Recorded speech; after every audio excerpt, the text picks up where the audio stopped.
Good evening, जय हिंद। इस तीसरे चक्र के दूसरे लेक्चर में आप सभी का स्वागत है। कल हमने ये देखा था चालक में आवेश प्रवाह की क्रियाविधि, मतलब मैकेनिज्म, इसमें आवेश कैसे प्रवाह होती है। ठीक है। अब उसी की जो बस उसको लिखवाना रह गया था कि उसमें क्या क्या है। बट उसका जो कंसेप्ट था मैकेनिज्म, वो तो सब मैंने समझा दिया था, लिखवाना रह गया था। तो अब हेडिंग डालेंगे, ये फिगर बनाएंगे और ये चीज लिखेंगे। ये है क्या?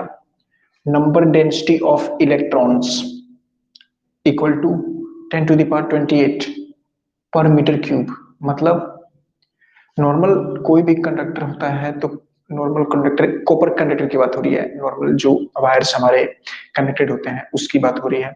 अगर अगर 1 मीटर क्यूब लें, वॉल्यूम है उसका, मतलब उसकी 1 मीटर क्यूब में लें तार कॉपर का जो होता है, तो उसमें 10⁻28 इलेक्ट्रॉन्स होंगे। जैसे मैंने ये सिलेंडर दिखाया है, सिलेंडर मतलब तार ही है, एक कंडक्टर है, एक ये कंडक्टर है चालक। अगर इसका वॉल्यूम 1 मीटर क्यूब है, मतलब 1 मीटर लेंथ हो, 1 मीटर उसका विड्थ हो और 1 मीटर उसकी हाइट हो या डीप हो, तो उसमें 10⁻28 इलेक्ट्रॉन्स हो सकते हैं। उसी को नंबर डेंसिटी बोलते हैं, कि संख्या पर मीटर क्यूब। 1 मीटर क्यूब में कितनी संख्या है, इलेक्ट्रॉन का संख्या घनत्व जिसको बोलते हैं। ठीक। और हमने कल ये देखा था कि अगर हम इसको बैटरी से कनेक्ट नहीं किए हैं, यहाँ पे ओपन है, और जब ये ओपन है तो यहाँ से करंट फ्लो नहीं करेगा। ठीक। और जब ये करंट नहीं फ्लो करेगा तो ये आपस में ऐसे ही रेंडमली कैसे भी मूव करेंगे, जिसका जिधर मन में आएगा।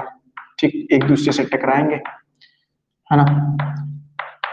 और जब ये एक आपस में कहीं भी मूव करेंगे तो उस मूवमेंट की जो स्पीड होगी, उस मूवमेंट की जो स्पीड होगी, वो स्पीड को हम बोलते हैं औसत वेग। इस पूरे इलेक्ट्रॉन का स्पीड मिला के कितना हुआ, ठीक है, वो है औसत वेग, एवरेज वेलोसिटी। और वो होती है 10⁵मीटर पर सेकेंड। 10⁵मीटर पर सेकेंड मतलब 1 सेकेंड में 1 लाख, 1 लाख मीटर। ये हम देख सकते हैं कितनी ज्यादा स्पीड है। ठीक है। ये कब? जब इसके क्रॉस बैटरी से ये कनेक्टेड नहीं है, तार क्या है, ओपन है, उसमें करंट फ्लो नहीं कर रही है, तो उस टाइम पे स्पीड इतनी है। ठीक। ये इसलिए हो रहा है कि ये आपस में खुद ही मूव कर रहे हैं, एक उधर जा रहा है, उधर जा रहा है, उधर जा रहा है, हर डायरेक्शन में जा रहे हैं। ठीक, तो सबका मिला के क्या है, ये एवरेज स्पीड 10⁵, एक इलेक्ट्रॉन का ये एवरेज स्पीड है, औसत वेग। ठीक है। और टोटल जो है इस पूरे इलेक्ट्रॉन का अगर बात करें, पूरे इलेक्ट्रॉन का एवरेज वेलोसिटी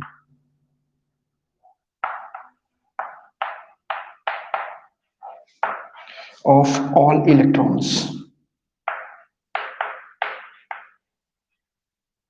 इक्वल टू 0। ये हमने देखा था, एक इलेक्ट्रॉन का 10⁵ और सभी इलेक्ट्रॉन का मिला के 0, क्योंकि हमें डिसाइड ही नहीं है ना कि कौन कहाँ जाएगा, उधर जाएगा कि इधर जाएगा। तो एक उधर से आ रहा है तो एक इधर से आया, इसको टक्कर मारा, फिर दूसरा वाला तीसरे को टक्कर मारा, तीसरा वाला चौथे को, पहले को किसी को टक्कर मार रहा है। ठीक, तो सब मिला के कितना हो गया, हम एज्यूम कर लेते हैं 0 हो गया, कोई दिक्कत नहीं है इसका। ठीक है ना, कोई परेशानी वाली बात नहीं है। ठीक। यहाँ पे हम एक चीज नोट करेंगे, मैं बोल रहा हूँ, नोट कर लीजिएगा। ये बनाने के बाद, ठीक है, उसके नीचे किसी बाह्य वैद्युत क्षेत्र की अनुपस्थिति में, किसी बाह्य वैद्युत क्षेत्र की अनुपस्थिति में, मतलब इलेक्ट्रिक फील्ड अप्लाई नहीं है, कनेक्टेड नहीं है, किसी बाह्य वैद्युत क्षेत्र की अनुपस्थिति में चालक के सभी इलेक्ट्रॉन्स, चालक के सभी इलेक्ट्रॉन्स यादृच्छिक रूप से, यादृच्छिक मतलब डिसाइड नहीं है कौन कहाँ जाएगा, तो यादृच्छिक रूप से सभी दिशाओं में गति करते हैं। किसी बाह्य वैद्युत क्षेत्र की अनुपस्थिति में चालक के सभी इलेक्ट्रॉन्स यादृच्छिक रूप से सभी दिशाओं में गति करते हैं। इसलिए इलेक्ट्रॉनों का जो औसत वेग कितना होगा टोटल, जीरो, ऑब्वियस सी बात है। ठीक, इंग्लिश वाले नोट करेंगे, all electrons of a conductor move randomly in all directions in the absence of electric field. All the electrons of a conductor move randomly in all directions in the absence of electric field. So average velocity of electrons will be zero. ठीक, ये clear है यहां तक। इसके बाद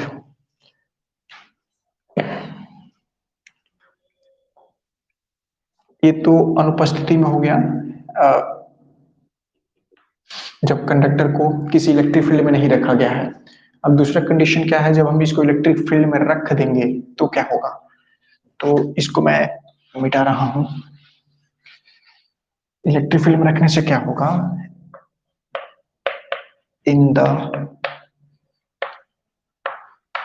presence of an electric field,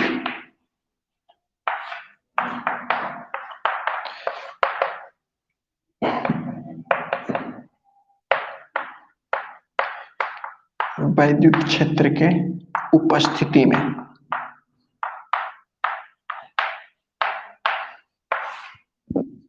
वैद्युत क्षेत्र की उपस्थिति में। तो इसी चीज को वैद्युत क्षेत्र की उपस्थिति में कैसे, तो मैं यहाँ पे इसका फिगर बना रहा हूं, ये ऐसे।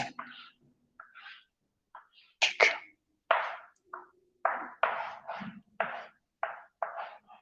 करना क्या है, ये जो कनेक्शन है यहाँ पे कनेक्शन ओपन है, ठीक है ना, चालू नहीं है, और यहाँ पे मैंने चालू कर दिया है। ठीक है, तो चालू करेंगे तो ये प्लस है, ये माइनस है। तो और ये क्या है, बैटरी, बैटरी का सिंबल। तो बैटरी का सिंबल है, तो बैटरी का सिंबल है तो हम इलेक्ट्रिक फील्ड के डायरेक्शन दिखाते हैं ऐसे, प्लस से माइनस की ओर इलेक्ट्रिक फील्ड का डायरेक्शन होता है। मतलब ये बैटरी जहां जहां तार होंगी हर जगह पे प्लस से माइनस की, मतलब इधर से इधर की ओर होंगी। तो ये इलेक्ट्रॉन्स हैं, इसमें सब इलेक्ट्रॉन्स भरे पड़े हैं, इलेक्ट्रॉन्स। ठीक, तो जब ये इलेक्ट्रिक फील्ड नहीं था, कनेक्शन बंद, मतलब चालू नहीं था इस केस में, तो कहीं भी मूव कर रहे थे, लेकिन जब कनेक्शन चालू हो गया तो उनको एक डायरेक्शन मिल जाएगा, उनके लिए एक नई चीज हो जाएगी। तो सारी चीज, उन सब सारे इलेक्ट्रॉन्स का फोकस इस इलेक्ट्रिक फील्ड पे हो जाएगा, और इस इलेक्ट्रिक फील्ड की वजह से इस पे एक फोर्स लगेगा, हर एक इलेक्ट्रॉन्स पे फोर्स लगेगा। और फोर्स किधर लगेगा, जिध इलेक्ट्रॉन है निगेटिव चार्ज है, इसलिए इलेक्ट्रिक फील्ड के ऑपोजिट दिशा में लगेगा। अगर इलेक्ट्रिक फील्ड इधर है तो इस पे इलेक्ट्रॉन पे फोर्स इधर लगेगा। अगर यही चीज प्लस होता, क्यू प्लस चार्ज होता, तो इलेक्ट्रिक फील्ड के डायरेक्शन में लगता फोर्स, मतलब ये इधर मूव करता, लेकिन ये इधर मूव करेगा। सारे जितने भी होंगे सब इधर मूव करने लग जाएंगे, जितने भी हैं सब, सब किधर मूव करेंगे, इस डायरेक्शन में। ठीक है ना, और जब इधर मूव करेंगे तो इधर मूव करके यहाँ से इलेक्ट्रॉन, तो इलेक्ट्रॉन यहाँ से निकलेंगे, ऐसे निकलेंगे, ऐसे निकलेंगे, और फिर यहाँ प्लस है तो इलेक्ट्रॉन प्लस देखेगा जाके न्यूट्रलाइज हो जाएगा। ठीक है ना, और यहाँ पे न्यूट्रलाइज हो जाएगा। तो चूंकि बैटरी का एक प्लस टर्मिनल है, माइनस टर्मिनल है, तो फिर माइनस टर्मिनल से इलेक्ट्रॉन निकलेंगे, बीच में जगह है, खाली है। जो हमारा डीसी वाला बैटरी होता है उसमें तो इलेक्ट्रोलाइट भरे होते हैं, कुछ लिक्विड्स होते हैं। ठीक है ना, तो उससे पास करते हैं इलेक्ट्रॉन्स, और फिर इलेक्ट्रॉन्स यहाँ से निकलेंगे, यहाँ से होते हुए इधर जाएंगे। ठीक, तो इलेक्ट्रॉन जिधर फ्लो करता है हम बोलते हैं करंट उसके अपोजिट डायरेक्शन में फ्लो कर रही है, तो हम करंट के डायरेक्शन इधर ले चलते हैं। मतलब यहाँ से प्लस से यहाँ से करंट निकलेगी, इधर जाएगी, और इलेक्ट्रॉन इधर से निकलेंगे, इधर जाएंगे।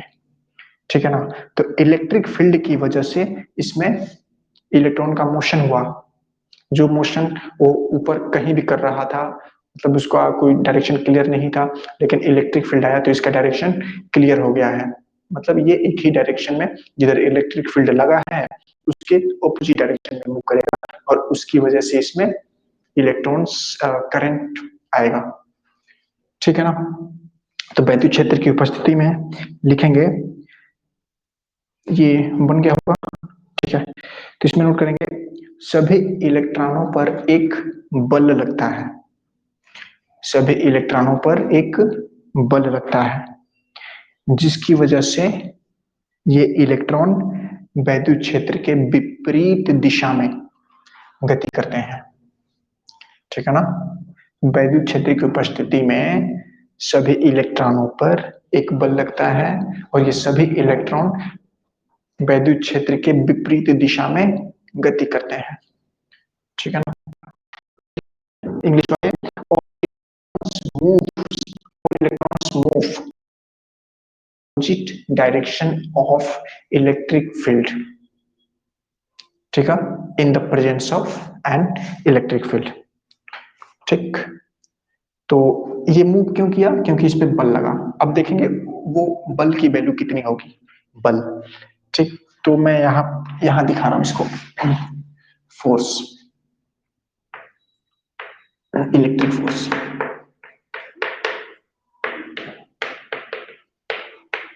वैद्युत बल जो इलेक्ट्रिक फील्ड की वजह से लगा है, ठीक है। तो हमारा होता है Q बराबर, सॉरी, इलेक्ट्रिक फील्ड बराबर F by Q, electric field बराबर F बाई क्यू। जब मैं इलेक्ट्रिक फील्ड का डेफिनेशन पढ़ाऊंगा, पहले चैप्टर में है, ठीक है ना, तो वहां से ये क्लियर हो जाएगा। तो अभी तक के लिए इसको याद रखना है, E इक्वल टू होता है F बाई क्यू, तो F equal to q into E, q, q मतलब चार्ज, चार्ज मतलब इलेक्ट्रॉन का चार्ज। तो इलेक्ट्रॉन का चार्ज हम लिखेंगे कितना, हम मैग्नीट्यूड वाइज लेके चलेंगे, तो हम इसको लिखेंगे,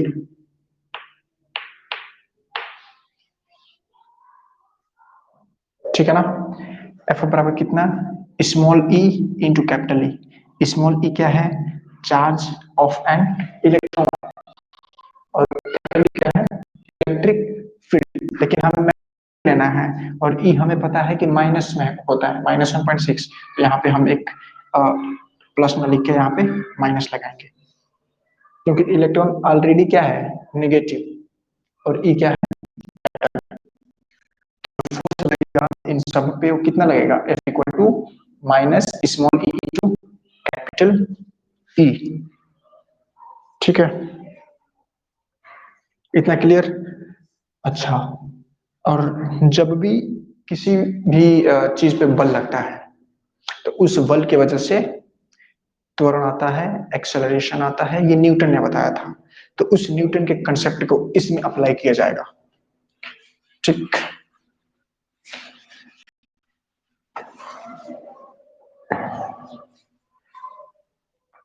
तो यहाँ पे हम हेडिंग डालेंगे acceleration, acceleration of electron.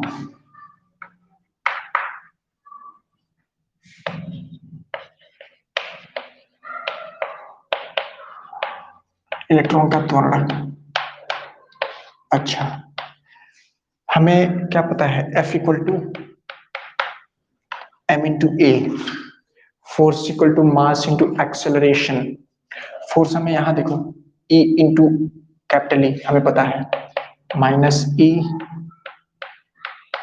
M, M किसका लेंगे, तो इलेक्ट्रॉन पे बल लग रहा है तो इलेक्ट्रॉन का लेंगे एम, तो एम इंटू ई, नहीं m into e, sorry, m of e, m e mass of electron, और ए मतलब एक्सेलरेशन।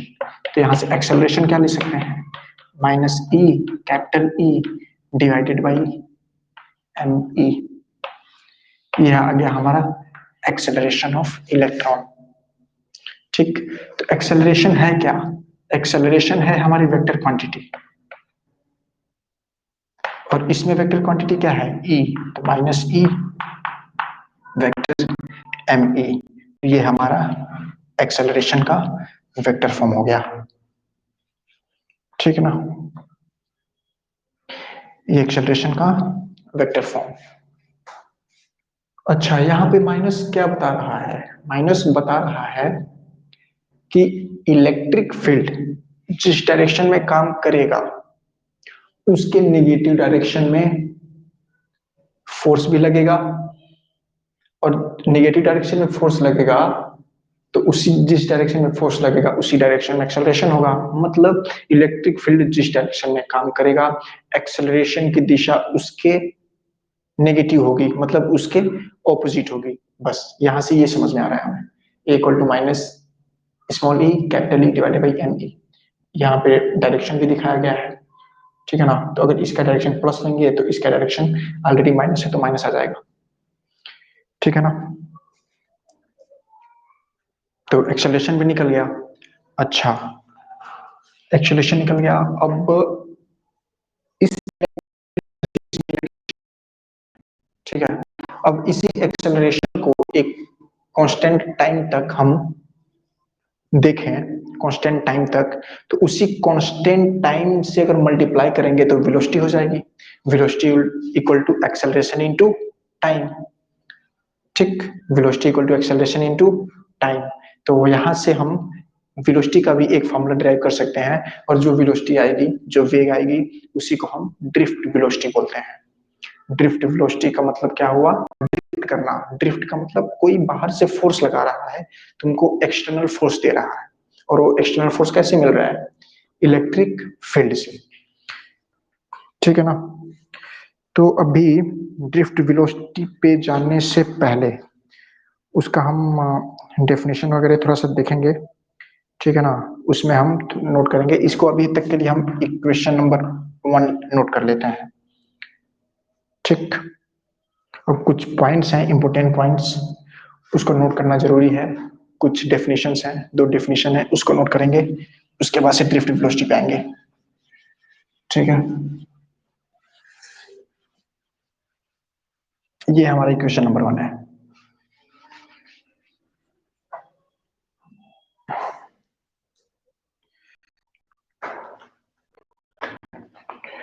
ठीक है, तो इसमें नोट करेंगे हम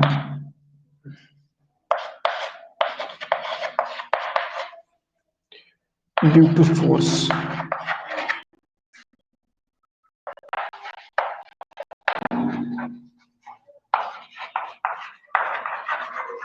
electrons collides frequently with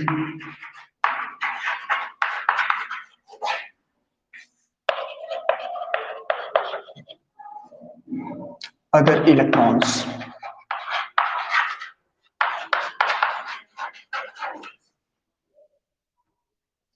and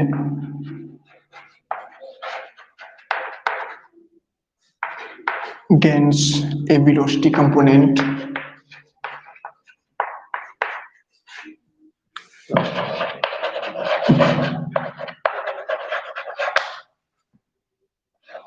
gains a velocity component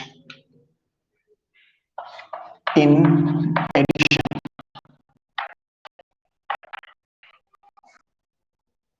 to random velocity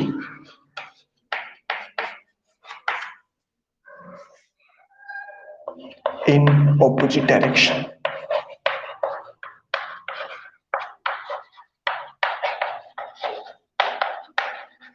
In opposite direction,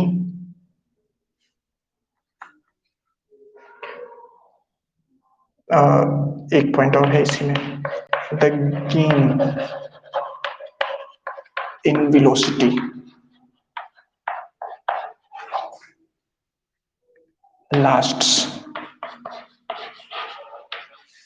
last for a short time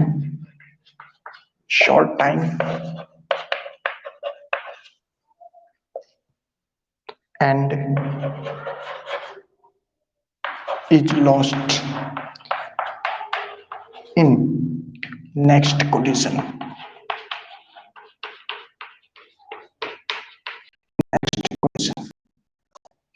इसको आप नोट कर लीजिए, उसके बाद से मैं बता देता हूँ कि है क्या ये, ठीक है। मैं क्या बताना चाहता हूँ या बुक में क्या ऐसा दिया गया है, कोलिजन है क्या, तो हिंदी में लिखेंगे इसको इस पॉइंट के लिए। इस बल के कारण, कौन सा बल, जो इलेक्ट्रिक फील्ड की वजह से लग रहा है, वैद्युत बल, इस बल के कारण प्रत्येक इलेक्ट्रॉन दूसरे इलेक्ट्रॉनों से बार बार टकराते हैं। इस बल के कारण प्रत्येक इलेक्ट्रॉन दूसरे इलेक्ट्रॉनों से बार बार टकराते हैं, ठीक है, जिससे इनका वेग वैद्युत क्षेत्र के विपरीत दिशा में बढ़ता है। जिससे इनका वेग वैद्युत क्षेत्र के विपरीत दिशा में बढ़ता है, ठीक है। पहला पॉइंट हो गया। दूसरा पॉइंट, प्रत्येक इलेक्ट्रॉन के लिए यह वेग बहुत कम समय के लिए प्रत्येक इलेक्ट्रॉन के लिए यह वेग बहुत कम समय के लिए बढ़ता है और अगले टकराव से पहले और अगले टकराव से पहले समाप्त हो जाता है, ठीक है। अच्छा, इसमें ये बता क्या रहा है वो चीज हम समझ लेते हैं पहले, ठीक है। अगर जैसे ही इलेक्ट्रिक फील्ड यहाँ पे अप्लाई होगी इस डायरेक्शन में, प्लस से माइनस, मतलब इस डायरेक्शन में इस कंडक्टर पे इलेक्ट्रिक अप्लाई होगी, तो इस पे क्या होगा, इलेक्ट्रॉन इधर मूव करेंगे। तो जब इलेक्ट्रॉन इधर मूव करेंगे तो ये इलेक्ट्रॉन जाके अगले वाले से टकराएगा, और जब अगले वाले से टकराएगा तो ये वाला टकराया इससे, तो जब ये जाके इससे टकराएगा तो इसकी स्पीड क्या हो गई, कम, और इसकी स्पीड बढ़ गई। तो इसके लिए पहला टकराव, फिर ये क्या करेगा, इसकी स्पीड बढ़ी है तो जाके इसको टक्कर करेगा क्योंकि इससे स्पीड ज्यादा होगी। तो फिर जब ये वाला जाके इससे टकराएगा तो इसकी स्पीड जितनी बढ़ी थी वो घट जाएगी, क्योंकि जब हम जाके किसी चीज को टक्कर मारेंगे तो हमारी स्पीड कम होगी कि नहीं, तो वही चीज है। तो जब ये वाला जाके आगे टकराएगा तो इसकी स्पीड कम हो जाएगी और फिर इसकी बढ़ जाएगी। फिर ये वाला जाके आगे इससे टकराएगा तो इसकी स्पीड कम हो जाएगी, इसकी बढ़ जाएगी। तो ऐसे ये टक्कर होते रहेंगे होते रहेंगे होते रहेंगे, ठीक है ना। तो वही चीज बोल रहा है, due to the force electrons collides frequently, मतलब इलेक्ट्रॉन लगातार एक दूसरे से कोलिजन करते रहेंगे, टकराते रहेंगे, ठीक है ना। और जब एक टकराया तो दूसरे टकराव से पहले जैसे ही दूसरा टक्कर किया तो जो बढ़ा था पहले टक्कर की वजह से वो स्पीड उसकी क्या हो जाएगी, कम, ठीक है ना। वो स्पीड क्या हो जाएगी, कम हो जाएगी, ठीक।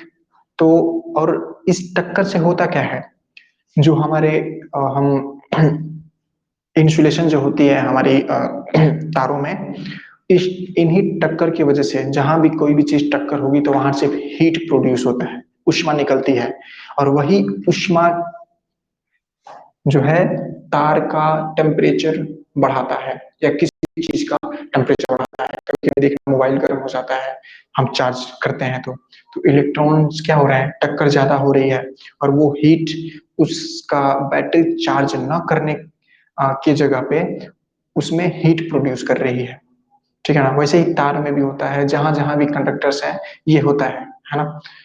करंट ज्यादा हो गया तो होता है, या किसी और रीजन की वजह से टकराव हो रहा है तो इस टकराव का कारण एक ही है कि टकराव से इसमें हीट प्रोड्यूस होती है। अगर इस पे जो लेयर चढ़ाई जाती है मोटी लेयर इंसुलेशन वाली, अगर ये इंसुलेशन कमजोर है तो तार क्या हो जाएगा, जल जाएगा। अगर इंसुलेशन कमजोर है तो तार जल जाएगा, अगर इंसुलेशन ठीक ठाक है, बढ़िया है, ठीक है ना, तो तार नुकसान नहीं करेगा, करंट अच्छे से फ्लो करेगा। तो जितना ही मोटा तार होता है, जितना ही ज्यादा करंट फ्लो कराना होता है, उसमें इंसुलेशन ज्यादा किया जाता है, जो लेयर चलाई जाती है काली वाली, ठीक है ना।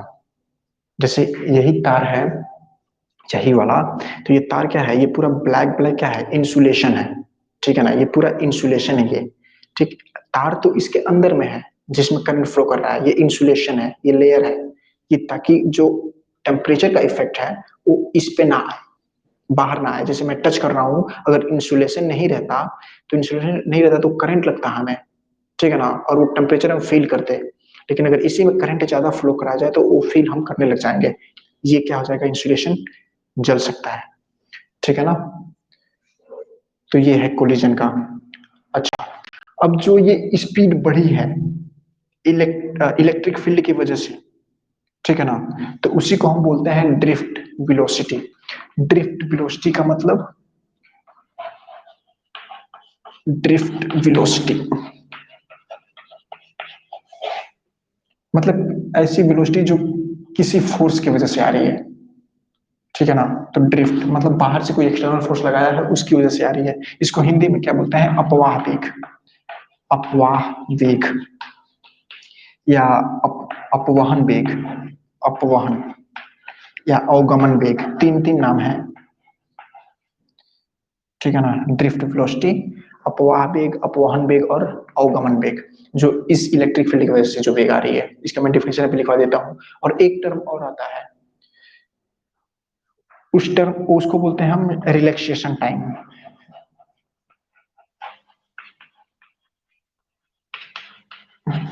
श्रांति काल। ये कल वाले लेक्चर में भी मैंने थोड़ा बहुत बताया था, इसके बारे में लिखवाया नहीं था, इसलिए आज को रिपीट करना जरूरी है। तो इलेक्ट्रॉन श्रांति काल क्या होता है? मान लीजिए ये वाला इलेक्ट्रॉन जाके इससे टकराया, ठीक, तो इसके लिए पहला टक्कर हुआ, और फिर इसकी स्पीड बढ़ गई तो ये इससे जाके टकराएगा, तो इसके लिए यहाँ पे टकराएगा तो दूसरा टक्कर हो गया। तो इसके लिए दो टक्कर के बीच का जो टाइम है, एक इलेक्ट्रॉन के लिए दो टक्कर के बीच का जो टाइम है, उसी टाइम को हम बोलते हैं रिलैक्सेशन टाइम या श्रांति काल, विश्राम समय, जिसमें स्पीड उसकी क्या हो रही है? बढ़ रही है। मतलब दो टक्कर के बीच में जो टाइम लग रहा है, जो समय लग रहा है, उसी को श्रांति काल बोला जाता है। ठीक है। तो अभी हेडिंग डालेंगे ड्रिफ्ट वेलोसिटी, अपवाह वेग या अपवहन वेग या अवगमन वेग।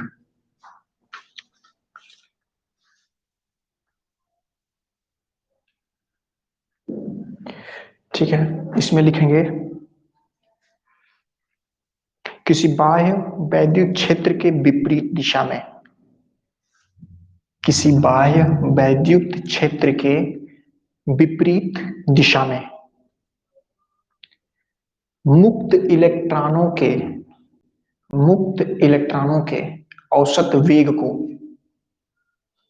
किसी बाह्य वैद्युत क्षेत्र के विपरीत दिशा में मुक्त इलेक्ट्रॉनों के औसत वेग को अपवाह वेग या अपवहन वेग या अवगमन वेग कहते हैं।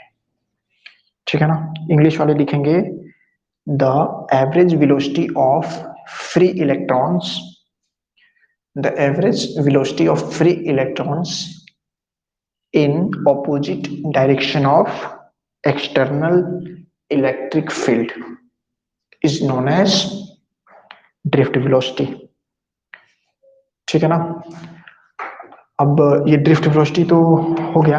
इट इज डिनोटेड बाई, नीचे लिखेंगे इट इज डिनोटेड बाई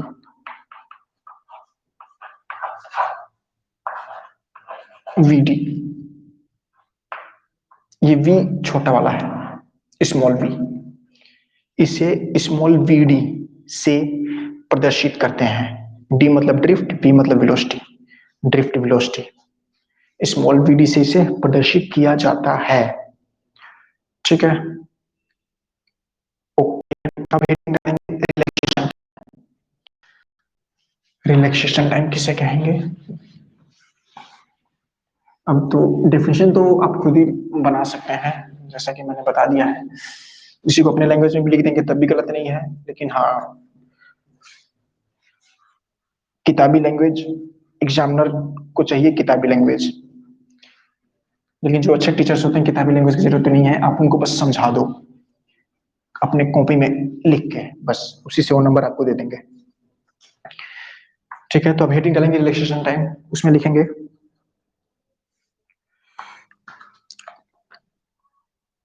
किसी इलेक्ट्रॉन के, किसी इलेक्ट्रॉन के किसी दो लगातार टक्करों के बीच लगने वाले समय को, किसी इलेक्ट्रॉन के किसी दो लगातार टक्करों के बीच लगने वाले समय को श्रांति काल कहते हैं। ठीक है। श्रांति काल या विश्राम समय The time required between two successive collisions. The time required between two successive collisions is known as relaxation time. Is known as relaxation time. Relaxation, ठीक है ना? It is denoted by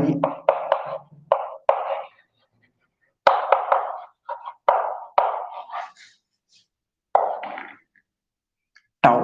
क्या पढ़ते हैं? टाउ. इसे टाउ से प्रदर्शित करते हैं. ठीक है ना? बहुत कम टाइम लगता है. इट इज ऑर्डर ऑफ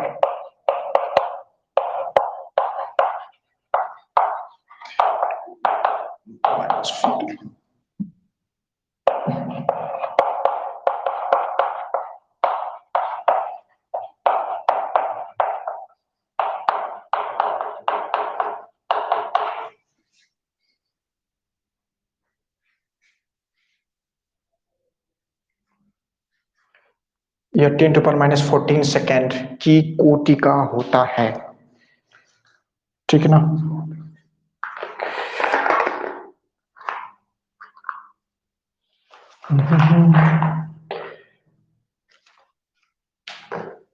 मतलब एक इलेक्ट्रॉन का जब तक दो टक्कर होता है तो उन दो टक्करों के बीच का टाइम है ये, कि देखो कितना कम टाइम है, 10⁻⁻14 सेकेंड. ऐसे ही निकल गया 10⁻⁻14 सेकेंड. मतलब एक सेकंड तो हमें पता चलता है, बात कर रहे हैं, समझ में आ रहा है. एक सेकंड 10⁻⁻14 है, कितना कम होगा. ठीक है, तो ये relaxation time it is denoted by tau. Tau, TAU, tau. ठीक है ना? Okay, wait wait wait, just message. हाँ, वो दिख नहीं रहा है, वो कलर की वजह से नहीं दिख रहा है. ठीक है, कोई दिक्कत नहीं है इसका.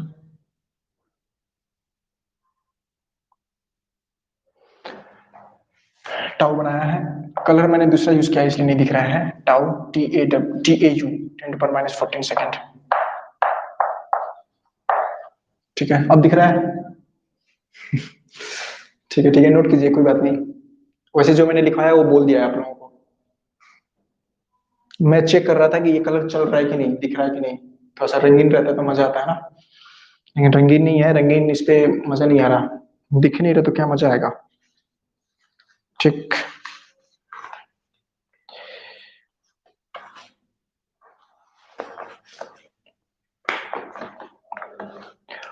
ओके, तो ड्रिफ्ट वेलोसिटी टाउ ये हमने देख लिया है. अब आगे थोड़ा बढ़ते हैं.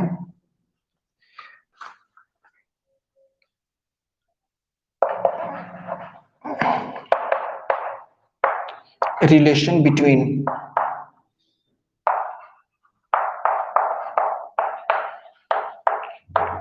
Drift velocity and relaxation time.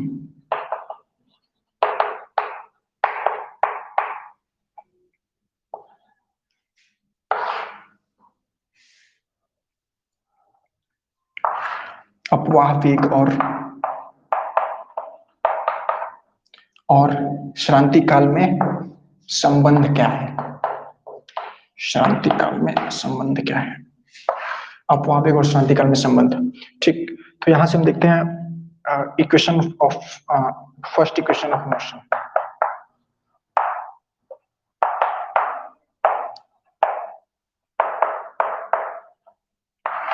गति के प्रथम समीकरण. तो गति का प्रथम समीकरण होता क्या है.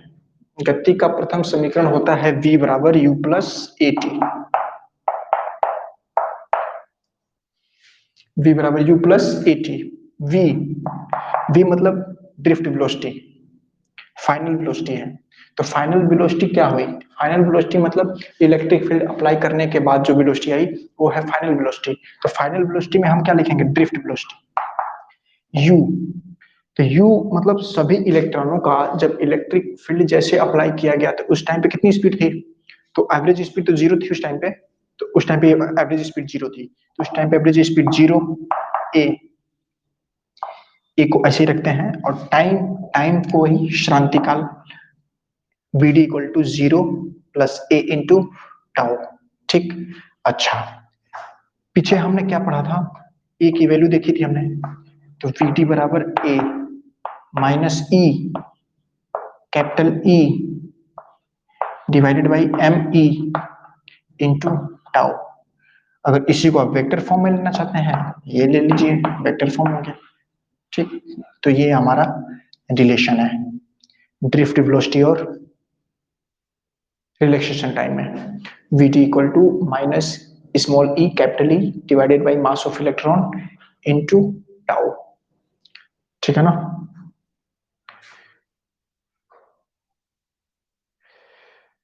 क्लियर इतना? ओके, अब चलिए थोड़ा सा इस पे एक क्वेश्चन करते हैं। फिजिक्स का मतलब है न्यूमेरिकल्स ज्यादा, थ्योरी ज्यादा पढ़ेंगे दिमाग हो जाएगा बोर, इसीलिए न्यूमेरिकल करना जरूरी है। जितना ही अच्छे ज्यादा न्यूमेरिकल करेंगे फिजिक्स उतना ही समझ में आएगा। फिजिक्स को समझने का सीधा सा कंसेप्ट है न्यूमेरिकल्स ज्यादा से ज्यादा कीजिए।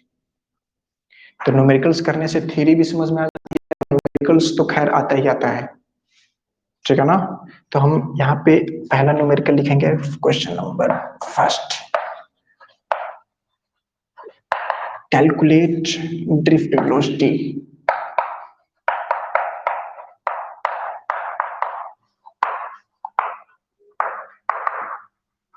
of electrons if an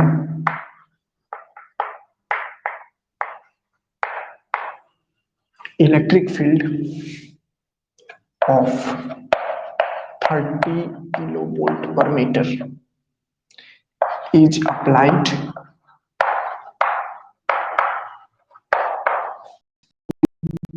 a conductor and tau equal to 10 to the power minus 14 second. Question Hindi में, यदि किसी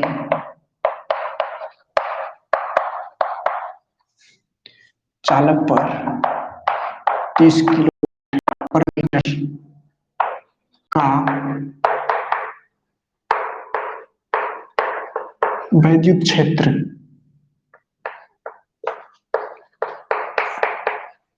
लगाया जाए तो उसके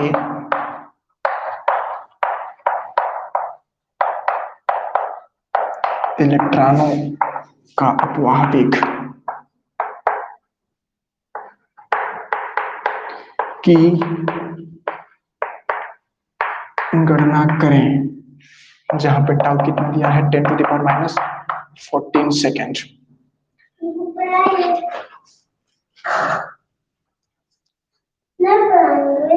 अभी नहीं, बाद में आना, थोड़ा सा क्लास चल रहा है। नहीं तो बैठ के काम करो अपना वहीं पे। हाँ बंद करो, बोलना नहीं है।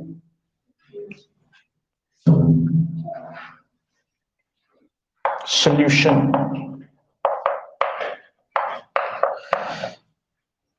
बैठ जाओ बैठ जाओ।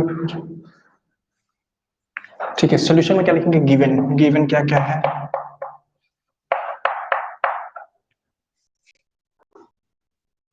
क्वेश्चन सुना देता हूँ क्या है। यदि किसी चालक पर 30 किलो वोल्ट पर मीटर का वैद्युत क्षेत्र, मतलब वैद्युत क्षेत्र दिया है ई की वैल्यू 30 किलो वोल्ट पर मीटर।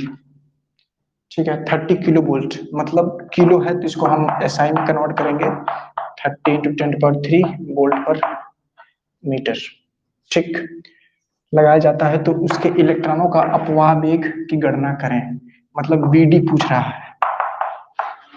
ठीक, और टाउ दिया है -14 सेकेंड। फार्मूला हमारे पास क्या है वीडी का, तो वीडी का यही फार्मूला है, ई कैपिटल ई माइनस में होता है minus e capital E mass of electron into tau. तो हमें चाहिए क्या, ई और टाउ चाहिए, कैपिटल ई और टाउ, क्योंकि इसकी वैल्यू हमें पता है, इसकी वैल्यू पता है। तो ई, तो इसकी वैल्यू रखते हैं माइनस में, तो माइनस रखेंगे तो माइनस ऑलरेडी है, और ई की value -1.5 6 into 10 to the power minus 19 capital E की वैल्यू कितनी है 30 into 10 to the power 3 divided by m e mass of electron 31 ठीक है इनटू इनटू ये वाला टाउ की value into 10 to the power minus 14 इस सब में मल्टीप्लीकेशन है into 10 to the power minus 14 ठीक। अब इसको कैलकुलेट करेंगे थोड़ा कैलकुलेट करके आगे देखते हैं क्या आता है। ये माइनस माइनस प्लस हो गया 1.6 पहले 10 वाला जितना है ना पावर उसको कर लेते हैं उसके बाद से इसको कर लेंगे। 10 वाला पावर कितना है 10 to the power minus 19 10 to the power 3 10 to the power minus 16 और 10 to the power minus 16 हो गया और ये है -14 तो -30 हो गया और ये -31 नीचे है तो ऊपर जाएगा तो प्लस तो 31 माइनस 30 1 तो मतलब 10 बच गया इनटू ये कितना है 1.6 ठीक और ये कितना है इस पॉइंट से ये जीरो खत्म है ना तो 16 यहाँ 48 बच गया डिवाइडेड बाई 9.1 ठीक तो 480 बटा 9.1 इसको कैलकुलेट करेंगे तो कितना आएगा तो ये तो हम डिवाइड कर लेंगे 480 बटा 9.1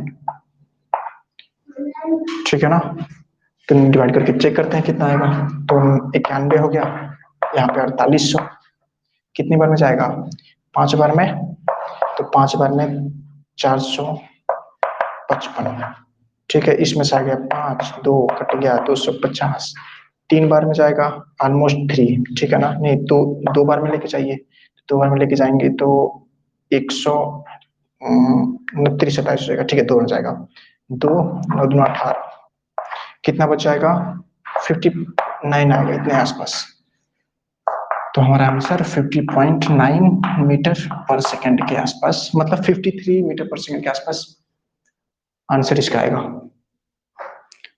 ठीक है ना तो इसमें हमें करना क्या है कुछ नहीं करना है देखना है गिवन क्या क्या है और क्या जरूरत है और बस फार्मूला अप्लाई कर देना है ठीक क्लियर है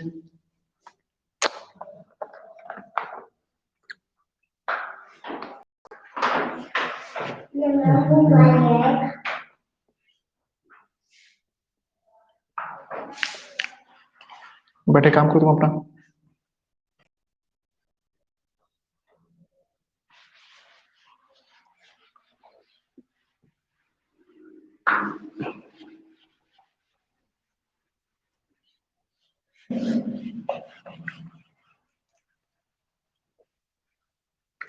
हो गया ना मिटा दे अपना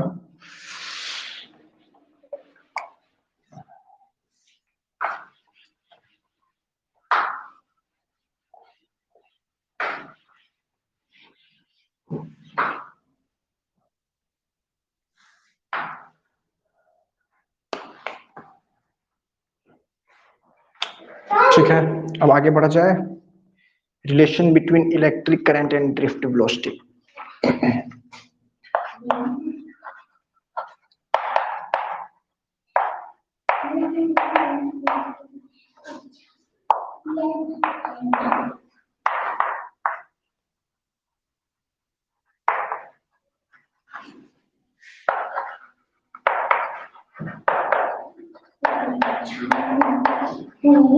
drift relation between electric current and drift velocity अपवाह वेग और वैद्युत धारा में संबंध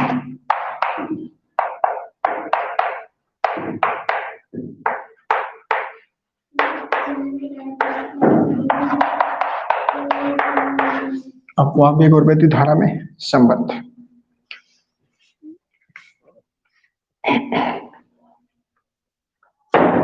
ठीक है ये डेरिवेशन पूछता है और इस डेरिवेशन पे न्यूमेरिकल्स भी आते हैं और अच्छे न्यूमेरिकल्स बनते हैं तो इसको ध्यान से देखना है ठीक तो अभी हम क्या करेंगे let a conductor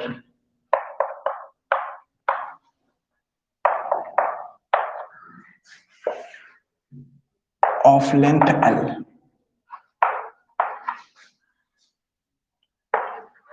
and cross section area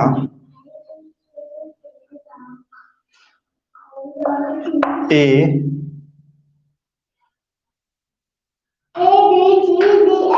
potential, जाओ बाद में ना, जाओ चुप रहो नहीं तो क्लास चल रहा है ना। Let a conductor of length L and cross section area A applied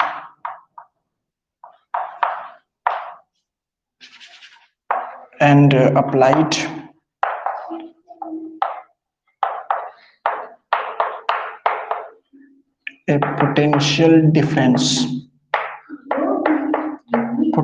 difference V across it।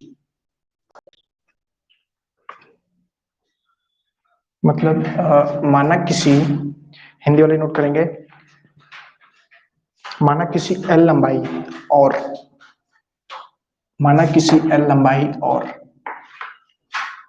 अनुप्रस्थ काट का क्षेत्रफल A वाले किसी चालक के सिरों के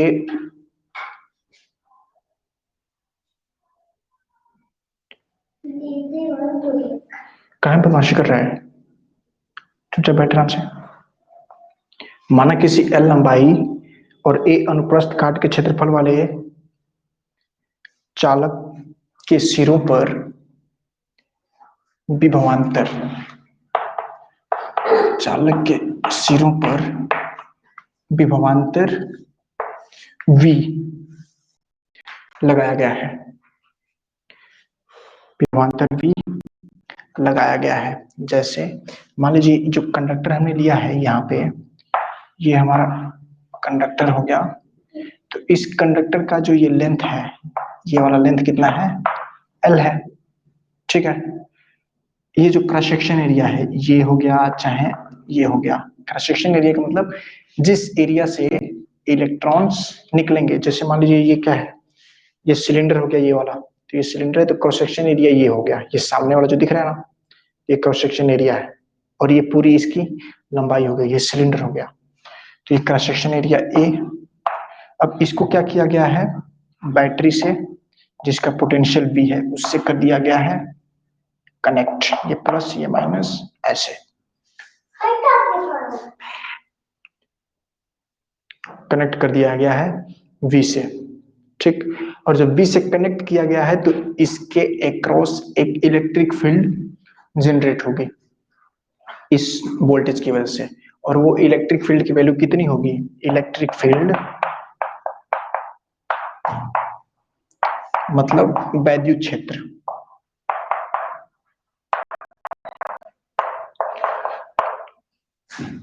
उसको दिखाते हैं कैपिटल E से, और बराबर हो जाएगा V by capital L। V क्या है, V विभवांतर जो इस दोनों कंडक्टर के बीच लगाया गया है, और L क्या है, इसके इन दोनों के बीच का इसका लेंथ जो है equal to V by L, ठीक है ना, तो equal to V by L, ठीक। इतना हो गया, इतना क्लियर। अच्छा आगे थोड़ा बढ़ते हैं।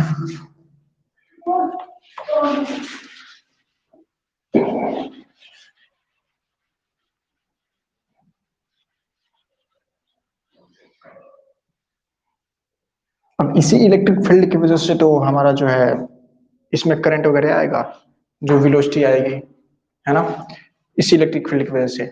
और इलेक्ट्रिक फील्ड हमें यहाँ पे निकला है, कितना है, V by L, potential gradient बोलते हैं जिसको, विभव प्रवणता, प्रवणता जिस टर्म में आएगा उसको हम लेंथ से डिवाइड कर देते हैं, तो विभव का प्रवणता है, तो विभव को लेंथ से डिवाइड किया गया है, लेंथ किसकी, उस कंडक्टर की जिसके क्रॉस ये विभव है, विभवांतर है, ठीक है। अच्छा आगे, अब इस चालक में जो ये हमारा ये कंडक्टर है, माना चालक में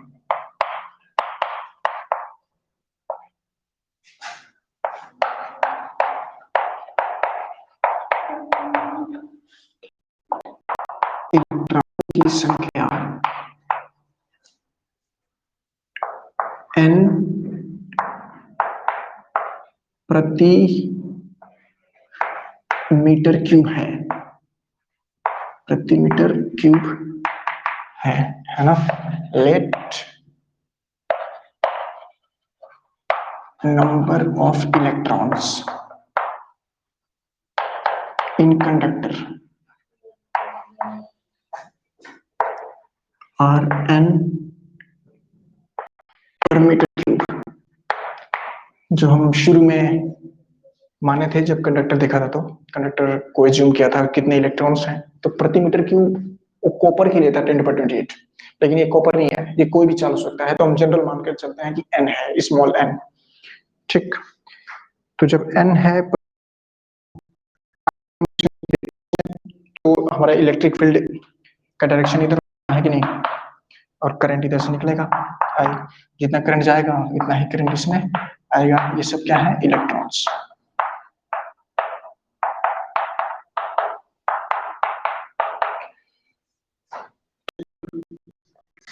देखिए हमारा इस चालक में पूरे इलेक्ट्रॉन्स की संख्या कितनी है, 1 मीटर क्यूब में n है, 1 मीटर क्यूब में n है, लेकिन हम इस पूरे वॉल्यूम में निकालना चाहेंगे कि कितने इलेक्ट्रॉन्स हैं, तो वो कैसे निकलेगा, तो हमें उस वॉल्यूम से पूरा मल्टीप्लाई करना पड़ेगा कि कितने इलेक्ट्रॉन्स हैं। क्योंकि कहीं बदमाशी कर रहा है, चुप नहीं रह सकता है। देखो दीदी पढ़ रही है आराम से।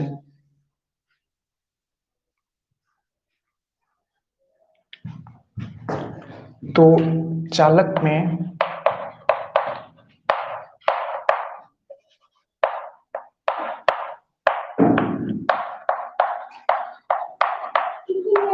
कुल इलेक्ट्रॉनों की संख्या, चालक में कुल इलेक्ट्रॉनों की संख्या कितनी होगी, तो number of electrons n into volume आयतन, है ना, n ये वाला, और इसका कितना आयतन है उससे मल्टीप्लाई कर देंगे तो टोटल इलेक्ट्रॉनों की संख्या आ जाएगी। टोटल इलेक्ट्रॉनों की संख्या होता है into length, area into length, area ये और लेंथ ये, ठीक है ना। तो एरिया इंटू लेंथ, तो ये होंगे टोटल नंबर ऑफ इलेक्ट्रॉन्स किसी भी कंडक्टर में। अगर उसमें 1 मीटर क्यूब में n इलेक्ट्रॉन्स दिए हो तो ए एरिया एल लेंथ, ये टोटल नंबर ऑफ इलेक्ट्रॉन्स आ गए। ठीक, अब इसके बाद ये टोटल नंबर ऑफ इलेक्ट्रॉन्स हो गया, हमें चाहिए करंट और number of total charge, total charge कुल आवेश।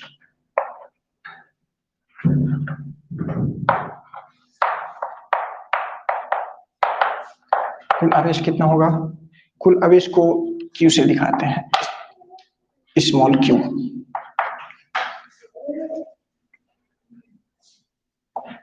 तो टोटल नंबर ऑफ इलेक्ट्रॉन्स इतना है, हमें Q बराबर Ne था ना, Ne, तो यहाँ पे NaL, ये तो टोटल नंबर ऑफ इलेक्ट्रॉन्स हो गए, ये नंबर हो गया, लेकिन हमें आवेश चाहिए, तो आवेश के लिए इलेक्ट्रॉन से हमें मल्टीप्लाई करना पड़ेगा।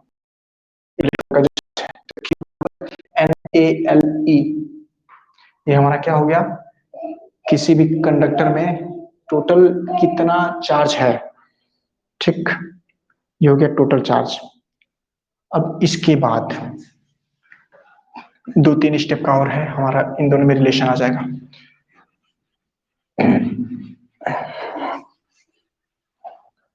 अभी यहां देखिए Q, तो Q बराबर हम ये भी पढ़े थे, Q बराबर क्या होता है, IT, Q बराबर IT। जब Q का करंट का डेफिनेशन देख रहे थे तो Q बराबर IT, ये तो पता ही है, 10 में पढ़ा है, NaLe, ठीक। अब मैं क्या करूंगा, इस T को इस साइड लेके जाऊंगा, I बराबर NaL/T E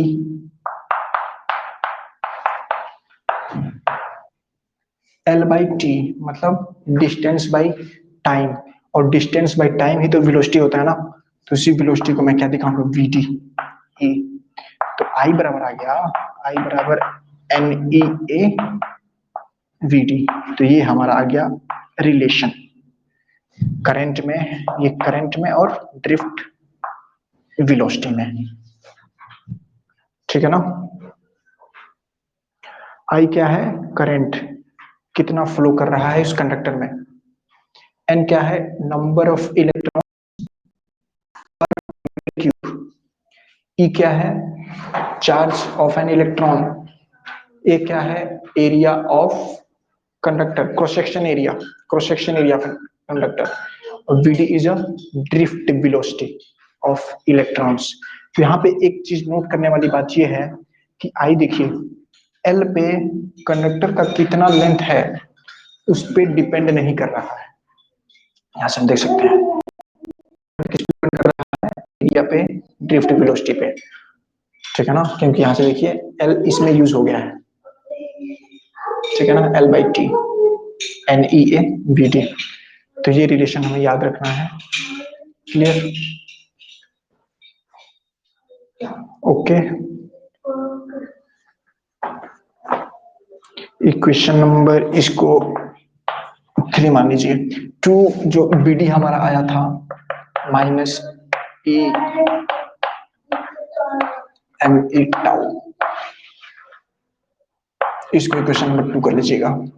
आगे और भी डेरिवेशंस होंगे ओम्स लॉ के, ओम का नियम जो है उसका डेरिवेशन करेंगे, तो इसमें इन दोनों तीनों इक्वेशन का जो लिखे थे उन सबका यूज होगा, ठीक,